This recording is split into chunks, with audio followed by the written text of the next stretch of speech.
आणि त्याच्यातले काही शब्द मी आपल्याला सांगू शकत नाही, ते मी तुम्हाला आज सांगणार आहे। त्या ड्राफ्टमध्ये माझ्याकडनं असं लिहून घेण्यात आलेलं होतं की ज्यावेळी राज्यसभेची खासदारकी ही छत्रपती संभाजीराजांना दिली जाईल त्यावेळी ते एक शिवसैनिक म्हणून ग्रामपंचायतीच्या निवडणुकीपासून खासदारकीच्या निवडणुकीपर्यंत शिवसेना पक्षाचा प्रचार करतील। दुसरा मुद्दा त्याच्यातला असा होता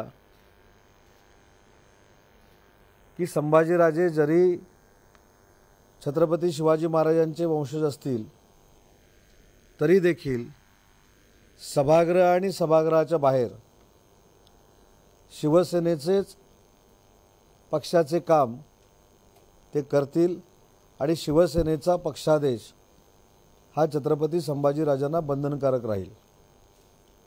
तिसरा मुद्दा असा होता, छत्रपती संभाजीराजेंनी भूमिका मांडत असताना पूर्ण महाराष्ट्रामध्ये ही फक्त आणि फक्त शिवसेनेचीच मांडली पाहिजे, हा तिसरा त्याच्यातला मुद्दा होता। चौथा त्याच्यातला महत्त्वाचा मुद्दा होता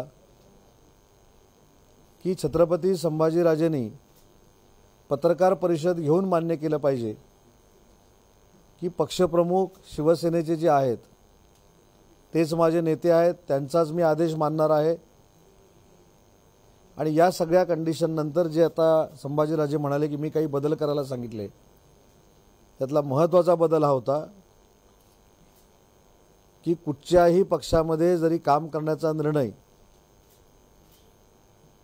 मी घेईन किंवा न घेईन हा माझा वैयक्तिक प्रश्न आहे, परंतु मी छत्रपती शिवाजी महाराजांचा वंशज असल्यामुळे ग्रामपंचायतीच्या स्तरापासून खासदारकीच्या स्तरापर्यंत प्रचाराचे मुद्दे पक्षाचे मांडणं हे माझ्या दृष्टीने योग्य ठरणार नाही। परंतु महाविकास आघाडीचं म्हणून जर मला पुरस्कृत करत असाल तर छत्रपती शिवाजी महाराजांचा विचार हा तळागाळापर्यंत पोहोचवण्याचा मी प्रयत्न करेन। महाराष्ट्रातल्या गडकिल्ल्यांचं जे संवर्धन आहे ते करण्याचा मी प्रयत्न करेन। आणि हा सगळा मी ड्राफ्ट लिहित असताना मला समोरून फोन यायचा, मी ते हाताने लिहायचो, छत्रपती संभाजीराजांना दाखवायचो। याच्यानंतर शेवटी छत्रपती संभाजीराजांनी असं सांगितलं की राज्यसभेची निवडणूक आहे, मला तिकीट मिळणं आवश्यक आहे किंवा नाही हा नंतरचा प्रश्न आहे, पण माझ्यासारख्या व्यक्तीची ज्या पद्धतीनं तुम्ही अवहेलना करताय ही मला मान्य नाही। त्याच्यामुळे तुम्हाला मला जर तिकीट द्यायचं असेल तर ज्या ठिकाणी मी राहिला आहे त्या ठिकाणी तुम्ही यावं। आणि छत्रपती संभाजीराजे माझ्या घरातून उठून निघून गेले, शासकीय बंगल्यातून।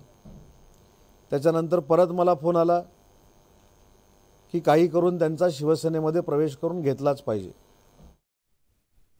उदय सामंत यांची पत्रकार परिषद होती आणि संभाजीराजांना राज्यसभा उमेदवारी देताना मातोश्रीवर नेमकं काय काय घडलं याविषयीचा तपशील ते आता या पत्रकार परिषदेत सांगतात। आणि या